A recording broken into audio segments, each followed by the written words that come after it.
We begin in the 10th year since the collapse of human civilization, and the survivors are being forced into a desperate struggle where they prey upon one another. Seeing strangers approaching, a young man named Jake hides in a secluded cabin in the woods, trembling in fear, unaware that these people were the ones he had provoked just a day before. The scene shifts and we see Jake and his father hunting. His father had successfully injured a large wild boar. When they followed the blood trail, they discovered that the boar had jumped into a swamp. Now, with no other options, they had to widen their search for supplies. After walking a distance, the father and son found 2 cars that had been blocked by branches. The car doors and trunks were open, indicating they had been looted, but they still decided to search inside. Jake accidentally triggered the car alarm, drawing a disapproving look from his father. Feeling a bit embarrassed, Jake remained silent while his father hurriedly rummaged for cigarette butts that had fallen in a corner. Jake, lucky enough to find a packet of expired biscuits, hid them away, but accidentally set off the car's horn. The sharp sound of the alarm shattered the silence of the forest, soon causing a pack of wild dogs to emerge. In a panic, his father shoved Jake into the back seat, quickly closing the trunk and hiding in the driver's seat. Fortunately, the huge wild dogs did not find them, and the 2 narrowly escaped. Jake, who had always been well cared for by his father, still had the mentality of a child. Taking advantage of his father's distraction, Jake ate a biscuit. By the time they were about to leave, he had almost finished it. He quickly took the last piece, tossing the wrapper aside in an area where no one had been for a long time. The appearance of a fresh wrapper was bound to bring disaster. The next day, while Jake was in the bathroom, he suddenly heard noises behind him. Turning around, he saw a large group of strangers walking toward him. Panicked, Jake pulled up his pants and quickly hid back inside the cabin, covering himself with the shelter, unaware that these people were the result of his own actions. Jake peered through a crack in the door to observe and saw the group getting closer. Terrified, he fell to the ground. His father woke up from the noise and, noticing Jake's panic, immediately became alert. Seeing the large group heading toward the cabin, he knew a battle was inevitable. His father quickly packed their belongings, putting essential medicine into a backpack and handing it to Jake, who was still in shock. Jake started to regain his composure as his father kicked open a wooden board and rushed them both out through the back door. But with the son's wife severely injured and unable to travel far, the father had to make a painful decision. He hid his son and daughter-in-law in a septic tank and faced the group of killers alone. Despite his strength, he only managed to injure a couple of people before being overwhelmed and knocked to the ground with a stick. One of the bad men took advantage of the moment to kill him. Witnessing his father's death, Jake and his wife were both terrified and heartbroken. To survive, they had to stifle their sobs. The group then looted the cabin, taking everything useful. One of the robbers noticed the backpack discarded by Jake, and upon opening it, found the precious medicine inside and rejoiced. In a post-apocalyptic world, most people were infected by bacteria, and only the medicine could keep them alive. Jake's wife needed the medicine to survive, but now all the pills had been stolen. Jake watched helplessly as his father's body was tied up and carried away by the thieves. As they passed by the septic tank, the leader noticed something unusual. He tried to lift the lid, but Jake managed to hold it down with all his strength, preventing the thief from opening it. Curious, the leader leaned closer to the hole to investigate, but was quickly repelled by the stench. This gave Jake and his wife a brief moment of respite. When the robbers finally left, Jake climbed out of the septic tank and saw the biscuit wrapper on the ground. He realized that his greed had led to this disaster. Inside the cabin, it was a mess, with all the supplies they had gathered now gone. Worst of all, his wife's wound had become severely infected. She lay on the bed unconscious, with no medication to treat her.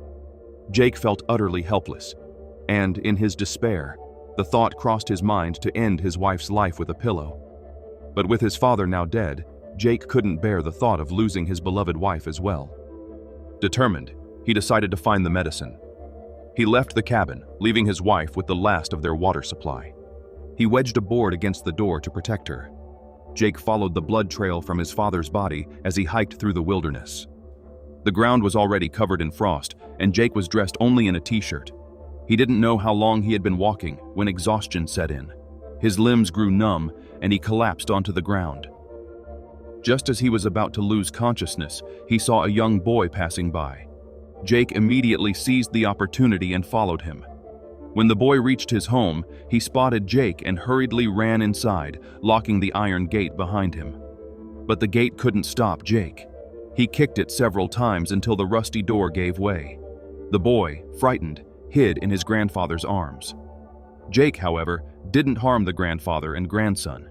He only took the old man's clothes to keep warm. After putting on the clothes, Jake continued his search for the robbers' hideout.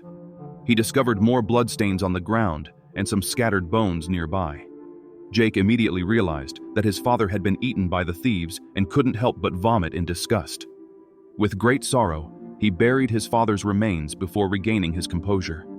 Now, with his wife's life hanging by a thread, Jake knew he had to find the thieves quickly and get the medicine to save her. But with the blood trail fading, the only clue he had left was gone. Jake suddenly had an idea and quickly climbed up a nearby tree to get a better view. Sure enough, he saw smoke rising in the distance. Before he could react, he lost his balance and fell hard to the ground. Even worse, the noise he made attracted a pack of wild dogs. Jake immediately prepared to flee, but his leg, injured from the fall, hindered his movement. Jake fell beside a campfire and remembered that animals were afraid of fire. He decided to relight the fire to scare off the beasts. As the sun began to set, Jake successfully reignited the campfire.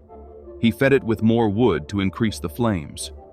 Jake waved a torch to successfully scare off the pack of wild dogs.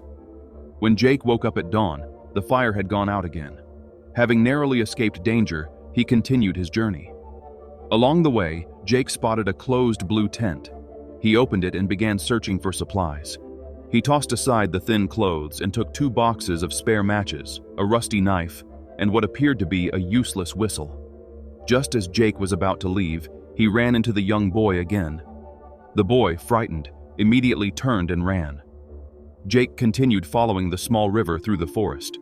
He noticed a pool of blood floating on the water's surface and immediately hid. Jake cautiously observed his surroundings and saw the only woman among the robbers cleaning a knife by the river.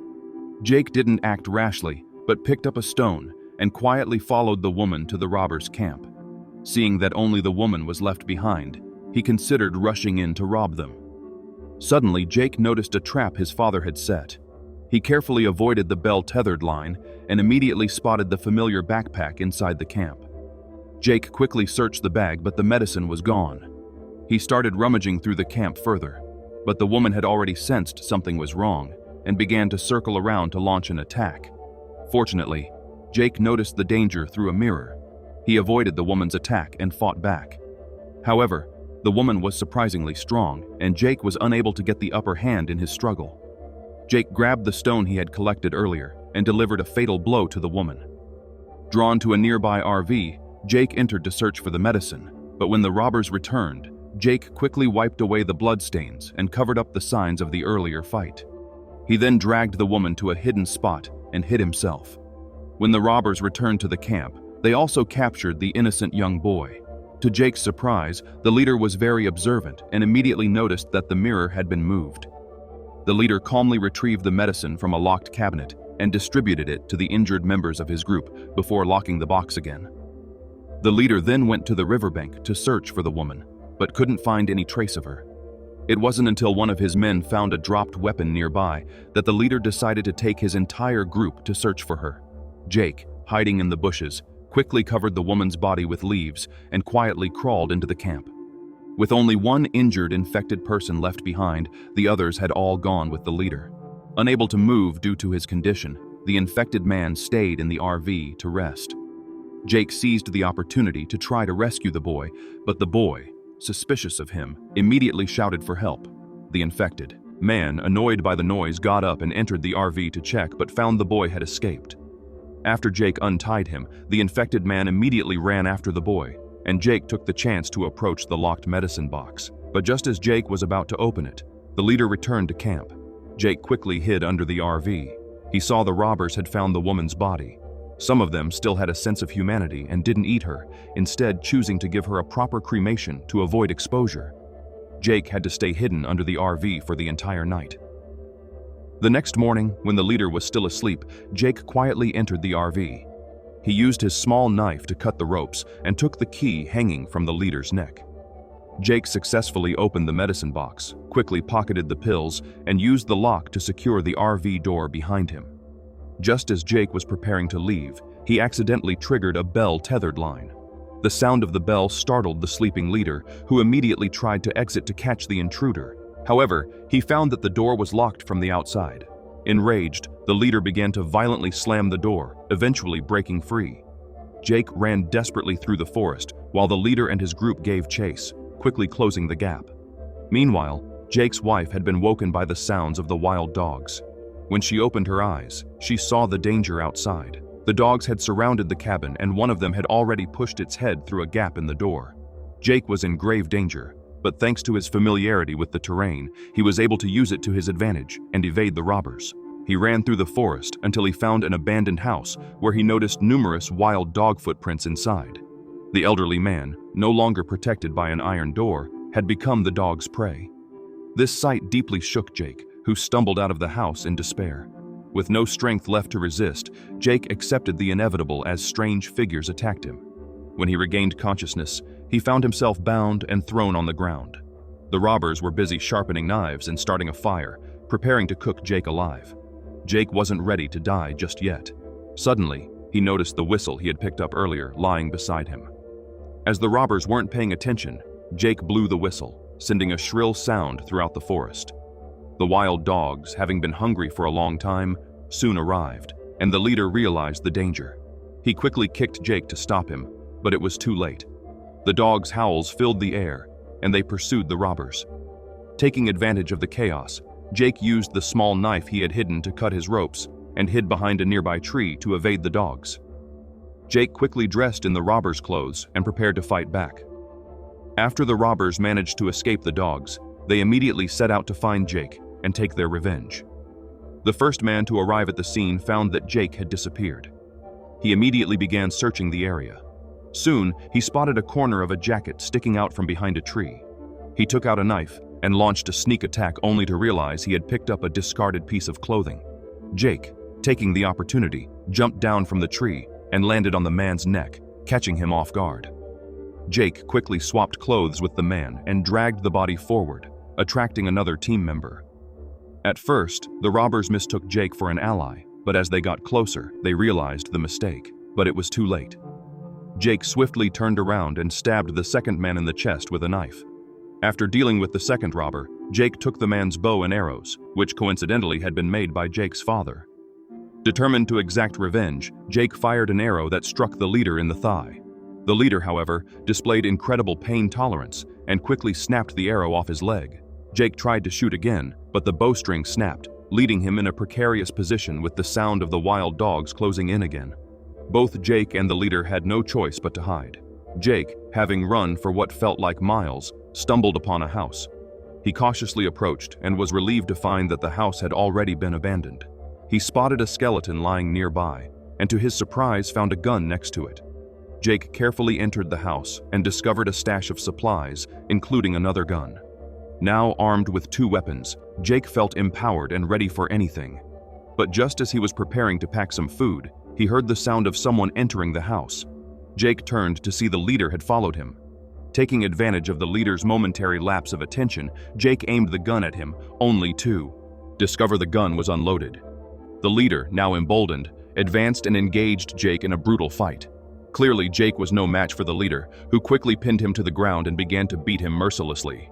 Jake quickly thought of a plan and pressed down hard on the wound on the leader's thigh. Sure enough, the leader groaned in pain and loosened his grip. Taking advantage of the moment, Jake struggled to rise and grabbed another weapon from the table. Without hesitation, he pulled the trigger. This time, the leader wasn't so lucky. Jake finally broke free from the chase, and without wasting any time, he immediately rushed back home. As he passed by the Silver Sun's house, Jake left 3 cans as compensation for them. Jake then hurried to the forest cabin. Upon arriving, he found that the cabin's barrier had been destroyed and his wife was nowhere to be found. Seeing this, Jake collapsed to the ground in agony, overwhelmed by a deep sense of despair. At that moment, someone approached Jake from behind, slowly placing a hand on his shoulder and rekindling the hope that Jake would return home.